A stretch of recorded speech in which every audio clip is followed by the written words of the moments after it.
aso ko.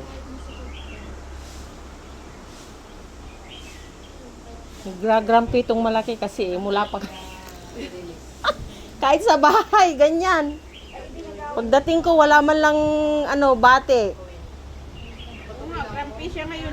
Oo, pinapatay ko, ayaw tumae. Ikot ng ikot, ikot ng ikot. Kaya natagalan kami dyan. Ito, masama ang pakiramdam ito. Nalungkot siya kasi umalis ang, umalis ang tatay. Sina?